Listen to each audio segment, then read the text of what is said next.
Students, Atharva जी के classes में आपका स्वागत है। आज के 25 क्वेश्चन करंट अफेयर्स पर। तो चलिए शुरू करते हैं। पहला प्रश्न, Lisbon Triennale life time achievement award जीतने वाले पहले दक्षिण एशियाई कौन बने हैं? मरीना तबस्सुम। ये अवार्ड आर्किटेक्चर के क्षेत्र में दिया जाता है और मरीना तबस्सुम एक बांग्लादेशी आर्किटेक्ट हैं। दूसरा प्रश्न, उन दो देशों के नाम बताइए जो अगस्त 2022 में नाटो में शामिल हुए हैं, फिनलैंड और स्वीडन।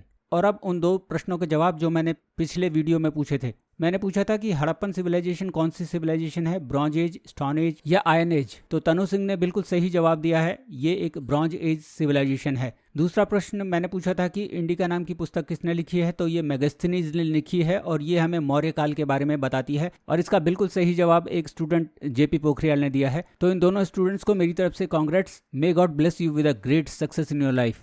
तीसरा प्रश्न है, किस देश ने अपना पहला चंद्र मिशन दानुरी के नाम से भेजा है?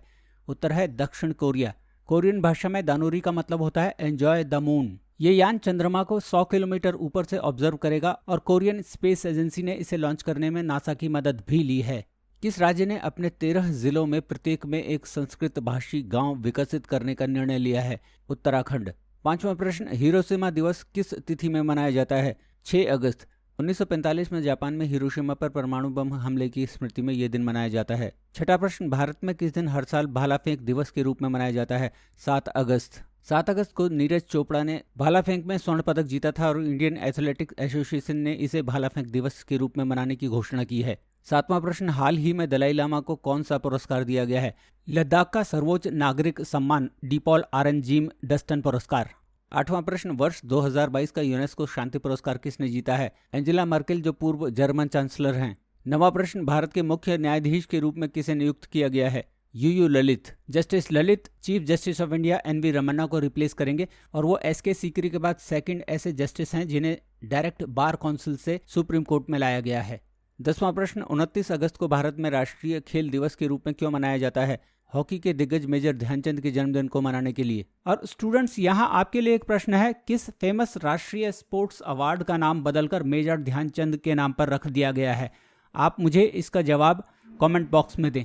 11वां प्रश्न, भारत में पहली खारे पानी की लालटेन का नाम बताइए। रोशनी। ये national institute of ocean technology Chennai द्वारा डेवलप की गई है और इसमें तेल की जगह समुद्री पानी का इस्तेमाल किया जाता है। 12वां प्रश्न, वर्ष 2022 में पुरुष और महिला फुटबॉलर किसे चुना गया है? सुनील छेत्री और मनीषा कल्याण। 13वां प्रश्न, सीनियर सिटीजन की मदद करने के लिए शुरू किए गए स्टार्टअप का नाम बताइए जिसे रतन टाटा ने आर्थिक रूप से समर्थन दिया है। Good fellows.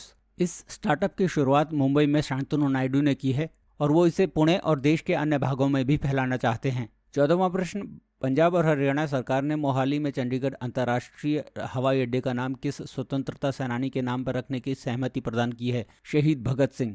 15वां प्रश्न, बुल्गारिया में उतरने के बाद एक छोटे विमान में दुनिया भर में अकेले उड़ान भरने वाले सबसे कम उम्र के व्यक्ति कौन बने हैं? Mac Rutherford. मैक की उम्र 17 साल है और वो ब्रिटिश बेल्जियन हैं। 16वां प्रश्न, किस शहर को इत्र पर्यटन स्थल के रूप में विकसित करने का निर्णय लिया गया है? कन्नौज, उत्तर प्रदेश में।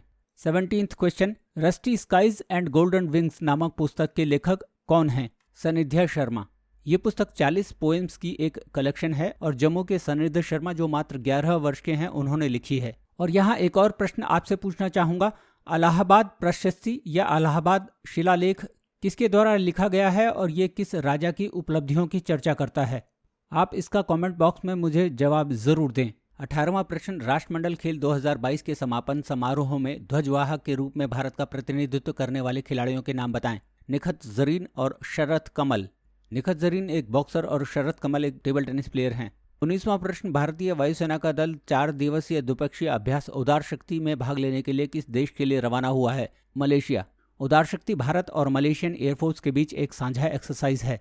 21वां प्रश्न, फ्रांस के सर्वोच्च नागरिक पुरस्कार शेवलियर डी ला लीजियन डी ऑनर से किसे सम्मानित किया जाना तय हुआ है? शशि थरूर। शशि थरूर तिरुवनंतपुरम से कांग्रेस के एमपी हैं और उन्हें फ्रांस की सरकार ने उनकी राइटिंग्स और स्पीचेस के लिए अवार्ड दिया है।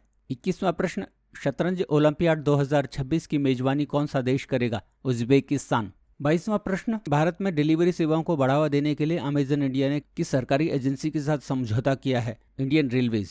23वां प्रश्न, किस दिग्गज शेयर बाजार निवेशक को अक्सर इंडियाज वॉरेन बफेट और big bull of Indian market कहा जाता था? राकेश झुनझुनवाला। 24वां प्रश्न, किस राज्य सरकार ने देश की पहली नाइट सफारी शुरू करने की मंजूरी दी है? उत्तर प्रदेश सरकार ने लखनऊ के कुकरेल वन क्षेत्र में देश की पहली नाइट सफारी शुरू करने की मंजूरी दी है। 25वां प्रश्न, किस राज्य में सीमा सड़क संगठन स्टील स्लैग रोड का निर्माण करेगा? अरुणाचल प्रदेश। तो स्टूडेंट्स, ये थे 25 क्वेश्चन लगभग 5 मिनट में। होप आपको वीडियो अच्छा लगा हो। अगर आपको वीडियो अच्छा लगा तो इसे लाइक और शेयर ज़रूर कीजिएगा और मेरे चैनल को ज़रूर सब्सक्राइब कीजिएगा। Thank you very much for watching the video.